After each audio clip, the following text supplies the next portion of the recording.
So this is just a very, very brief 4 slides introduction to Tim's teaching.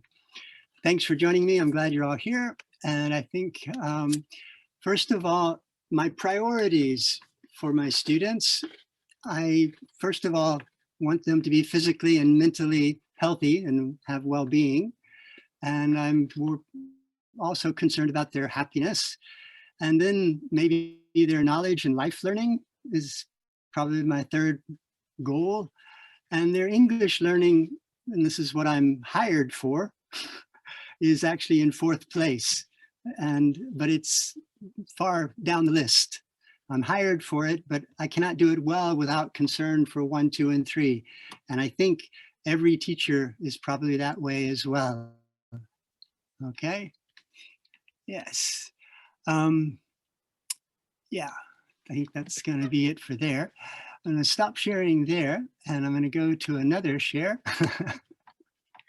Sorry. Share screen. There we are. Okay. Can everyone see my screen? Yes, everything is connected. Thank you for the thumbs up. Okay.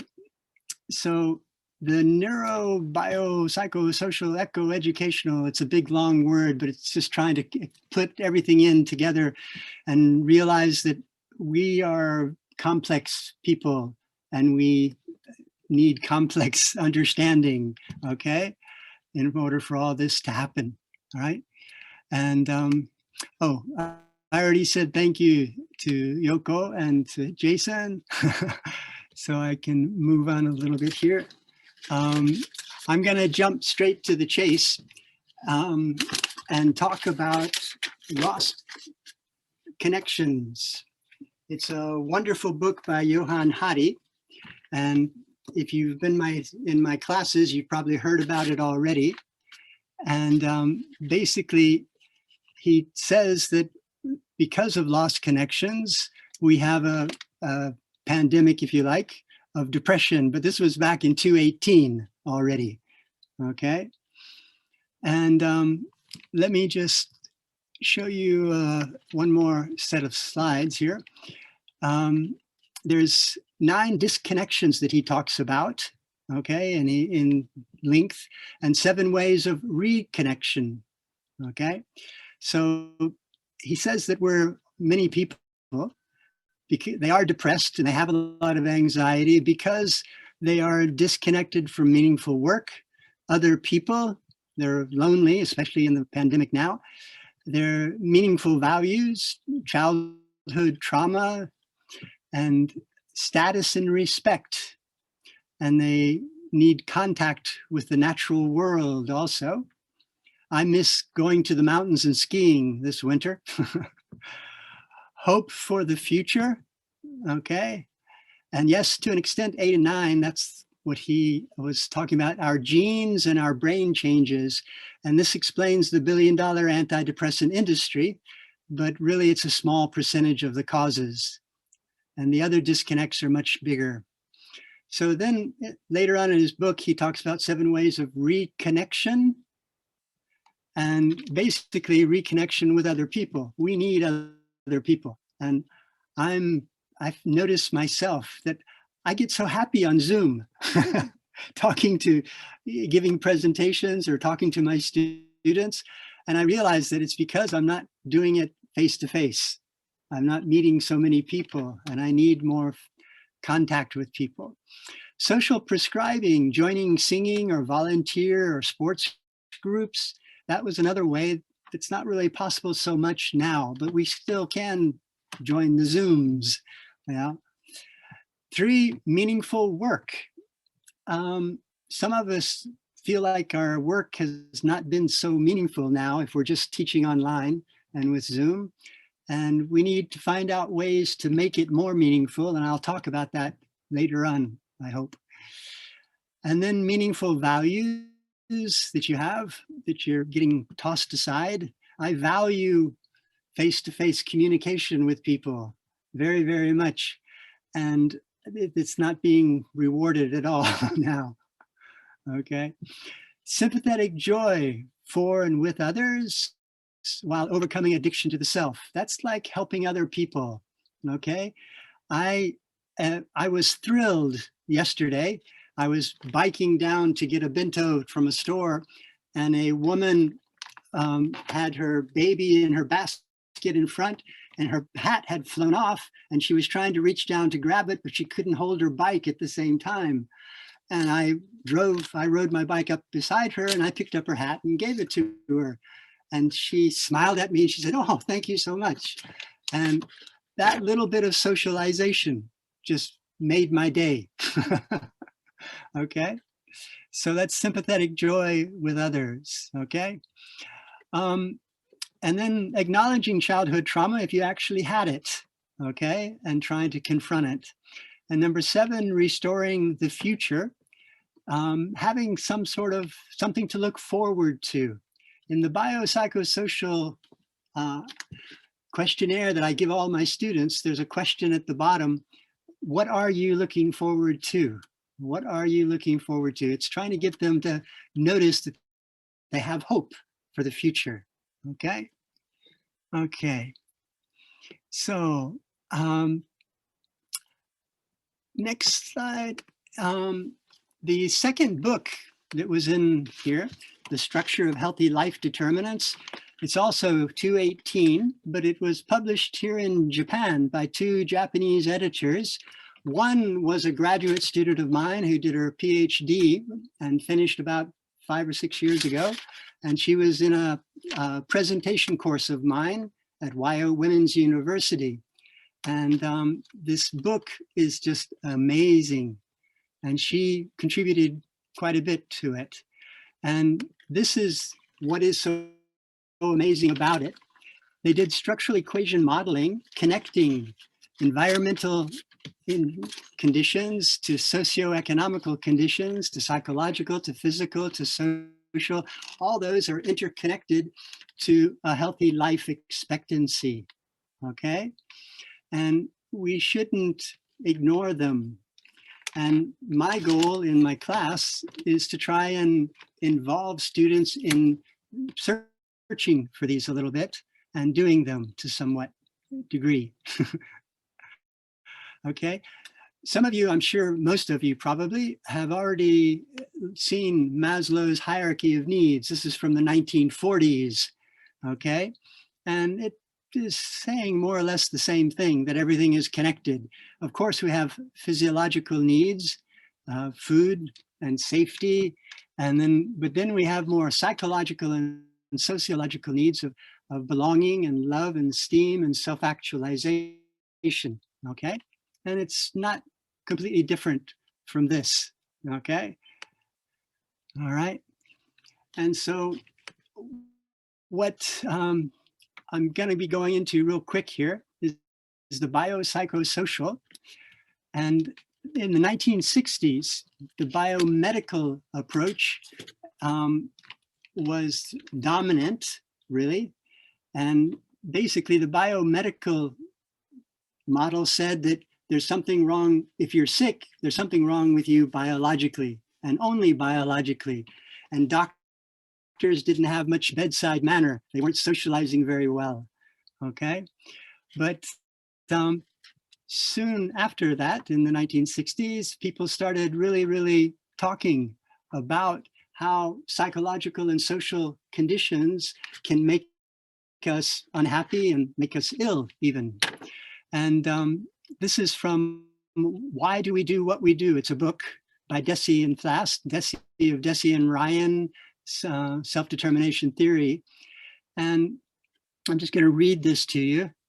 The Medical Center at the University of Rochester has for a quarter of a century been leading advocate of the alternative viewpoint referred to as the biopsychosocial approach.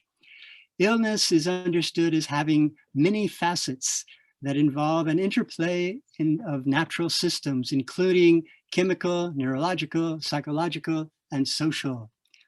Seele's pioneering work showed, for example, that stress can affect all the organs of the body by overactivating the autonomous nervous system. Indeed, various psychological states can lead to physiological changes, such as excess glandular secretions, rigidity in the musculature, and suppression of the immune system, all of which have been implicated in the onset of a variety of illnesses that are responsible for the majority of American deaths. Okay, so that was already established back in the 1960s, but it's taking us quite a while to admit to it. Curtis Edlin and I wrote an article where we tried to integrate this BioPsychoSocial in connected with an eco-educational idea, a model in everyday education, okay? And I can send this article to Yoko and she'll send it to you, or so you can contact me directly, it's up to you. In the article, we had something that we thought would be usable even for elementary school kids. They just had to circle or put in one little number, and basically biological. How many hours sleep did you have? We stressed sleep. And the last meal, and was it good or bad? And is your health good or bad? And are you happy now, motivated to learn, comfortable? And then looking at the social, family harmony, and friend, classmate harmony. And want to help others was a question that kind of got away from selfishness or wagamuness, and it really showed a lot, okay? This, though, it didn't live very long, and it segued into something like this, where we just listed a bunch of things on the left and had different columns for our students, okay? And I started sending them every class at the very beginning, just these 10 questions. But then students started thinking of different things that could make them happy or not happy, and started giving me suggestions. And this is getting into partnership also. My students are my partners because they give me good feedback and they let me learn with them. And so not only did we do the 10 questions, but then we added a few more from the students. What were you happy about recently? And what are you looking forward to? That's the hope in the future, okay? And I always show them a video of Speechless. It's a song by Aladdin. It's in the movie Aladdin. And it's to get them to actually always continue to talk as much as possible. And so they also talk about their language learning histories and near peer role models and lots of other things that they can talk about during these periods, okay? Okay. What I'd like to do right now is to pause and have a breakout room with the people here and let you answer these 12 questions with each other and just see how they feel, and then talk about it. Could you do this with your own students? Okay. I'm going to try and copy it into the chat if it doesn't move. Okay. Come back here. Tim, should I make a breakout room for the conversation? Yeah, go ahead and make the breakout room. But okay, so peer or group 3? Don't open it until I put this into the chat. Okay. Okay, great. Welcome back. Welcome back. I hope you had good conversations. Let me do a screen share and get back to the second part, basically, of what this presentation is about. Share screen.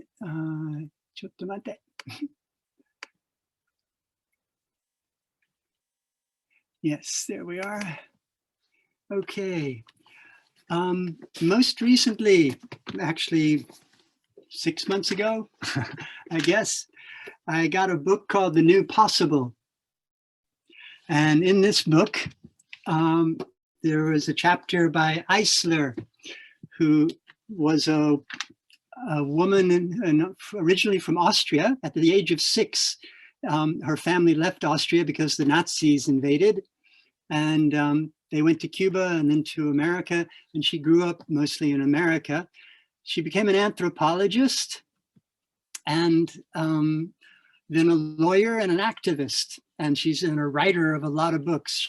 She's got about 6 or 7 books. I have about 3 or 4 myself, and she's a great writer.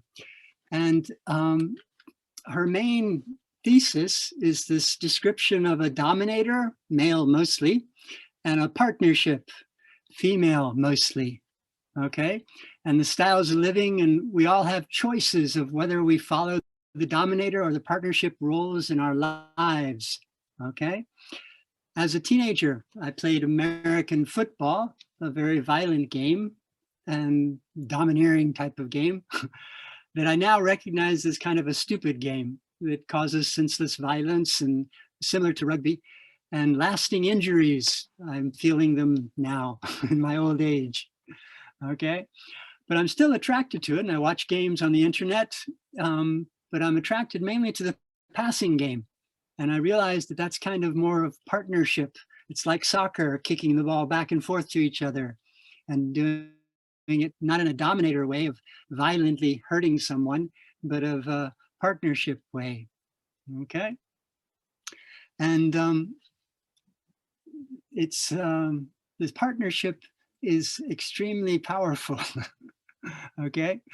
Let me see here, hold on. Yes, I'm sorry. There we go. I stole a few slides from her website, and her website is on the somewhere in here in the PowerPoints. And let me just read this to you. Partnerism is a socioeconomic system where all relationships, institutions, policies, and organizations are based on principles of equitable partnership that supports linking rather than ranking, and hierarchies of actualization rather than hierarchies of domination, okay? And just 2 more of her slides. This domination versus partnership on different sizes, hierarchies of domination is contrasted with hierarchies of actualization. And in hierarchies of actualization, group leaders empower rather than disempower others. And managers don't function as cops or controllers, but as mentors and helpful facilitators. I think probably many of us as young teachers might have been told by teacher trainers, we have to control the classroom. We have to control the classroom. And yes, a good bit of control is very necessary, but it doesn't have to be domineering. It doesn't have to be totally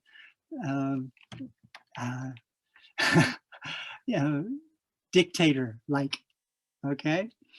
And I'm finding more and more that I'm enjoying trying to make partners out of my students and getting them to work with me. And I realized that I've actually been doing this for about 30 years with action logs and notes. If you're my old students, you know that you have sent in notes and that I've changed because of your notes. When you say something about something that's happening in the classroom, I take it seriously and I hopefully can mend things and make them better, okay? And that's one of the most crucial things, this feedback, partnership. It's extremely important. Later, I think I might have a quote from Hati in Australia, who does the meta-analyses of different things. And he's got a new book out from 2018, I think it was, or 2019, on feedback. And he says that way back in the early days, he made a huge mistake. He thought feedback was something that teachers gave to students and that was all it was. But then he realized that no, it's feedback from the students to the teacher that is so crucial and tells the teacher where to go next, where to go next. It's extremely important. Let me do one more slide of Eisler here. She has 4 cornerstones for shifting from domination to partner systems. And And the first one, of course, is the family and childhood relations. I feel like my mother was an elementary school teacher, but I felt like she was a domineering parent. When I was 10 years old, my parents divorced and I went with my father, actually. I was the youngest of 5 children. And when I lived with my father, I felt like it was a partnership. He respected what I wanted and he listened to me a lot more. And it was really interesting. So family, think about it. Are you partnerships with your kids? Gender relations, of course, female, the male and female. Male is usually stereotypically domineering. It's war, but not all males. And typically women are supposedly partnership, but not all women. Some of them are domineering too. So it's not total gender separated. It can cross over a lot. And the third one here is economic relations. And partnerism in economic relationships, I need to study that more myself, how it works. I'm not an economist, but when workers can invest or can own part of the company that they're actually working in, they feel like they're partners much, much more. And they do better jobs and they work harder.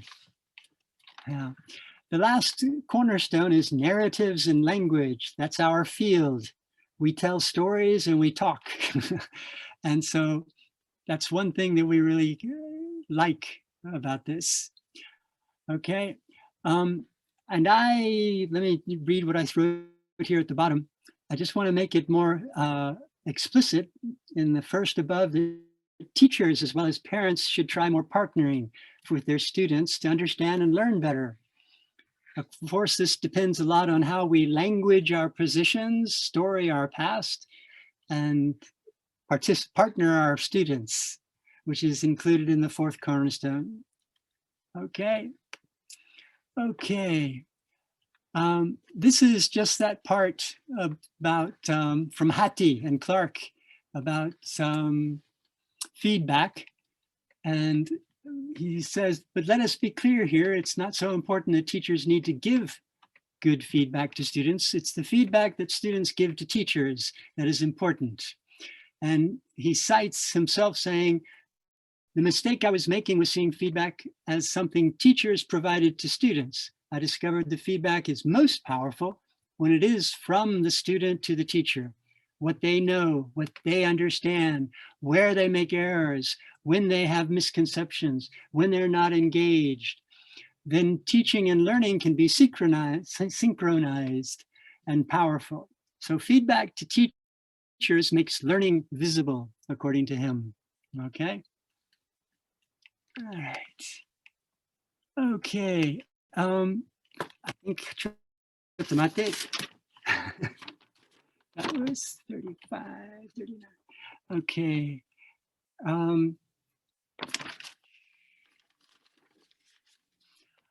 One of the things I've been doing at several universities, Wyo Women's University Graduate School of Human Ecology, first of all, was to ask them to think of themselves as partners to their government. And what kind of changes would you want from your government? Okay. And Yes Magazine does this quite well here. And I asked the students to come up with lots of different things, and they wrote paragraphs that we actually sent to the Japanese government. Okay. And these are ban the use of disposable plastics, more women concerns in government, allow same-sex marriage, healthy mother prenatal birthing, increase childcare aid. All of these things could make the government more of a partner to the Japanese society. Okay.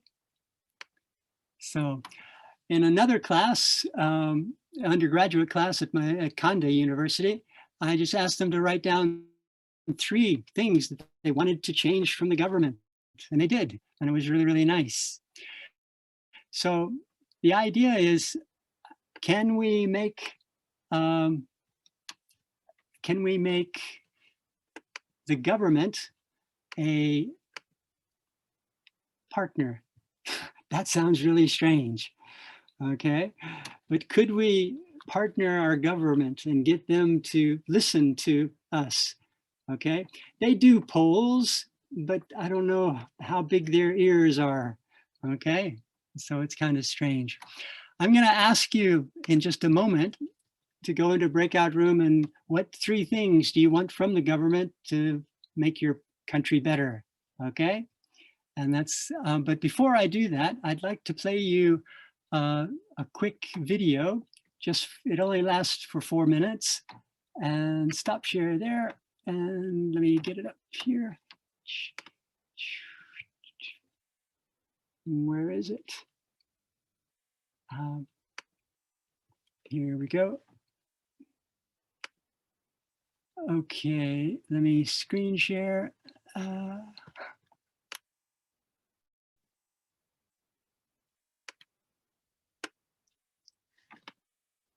There we go. This is a very wonderful video, and I think you're gonna like it. Okay. Do you see my screen? Yes. Okay, thank you. And I'll get it big. And here we go. Enjoy.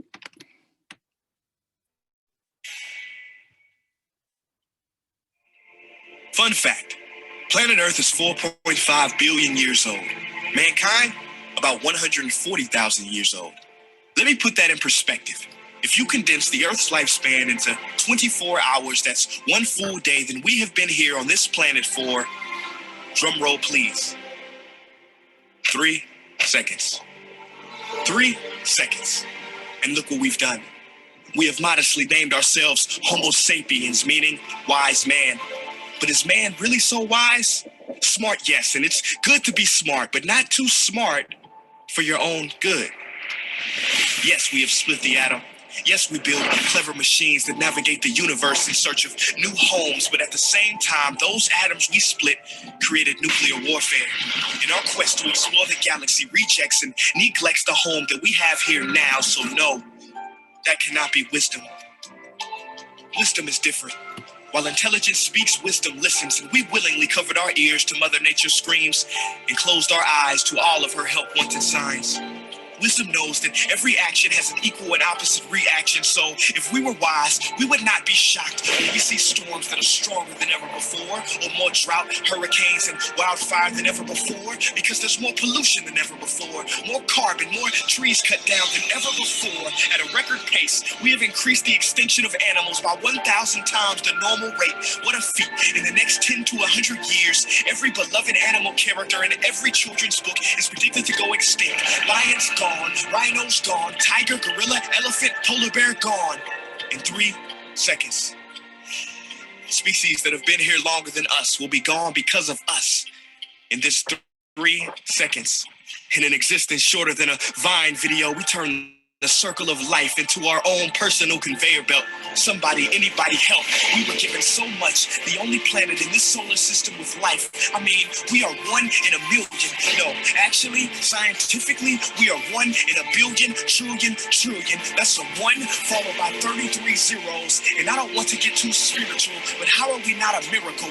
We are perfectly positioned to the sun so we don't burn, but not too distant so we don't turn to ice. Goldilocks said it best. We are just right. This paradise where we are given medicine from trees, not coincidentally, but because like the song says, we are family. Literally, everything, every species is connected genetically from the sunflower to the sunfish. And this is what we must recognize before it's too late, because the real crisis is not global warming, environmental destruction, or animal agriculture. It is us. These problems are symptoms of us, byproducts of us. Our inner reflection, loss of connection has created this misdirection. We have forgotten that everything contributes to the perfection of Mother Nature. Corporations keep us unaware and disconnected, but they have underestimated our strength. Contrary to popular belief, millions are waking up out of their sleep, seeing our home being taken right up under our feet. We cannot allow our history to be written by the wicked, greedy, and loony. It is our duty to protect Mother Nature from those who refuse to see her beauty. Call me crazy, but I believe we should have the right to eat food that's safe with ingredients we can pronounce. Drink water that is clean, marvel at trees, breathe air free of toxins. These are natural rights, not things that can be bargained for in Congress. See, they want you to feel powerless, but it has been said that something as small as the flutter of a butterfly's wing can cause a typhoon halfway around the world. But when enough people come together, we too will make waves and watch the world into a new era filled with love and connection, freedom for all without oppression. But it is up to you, yes, you watching this behind this screen, to make the effort, because time is of the essence, and only together can we make it to the 4th second.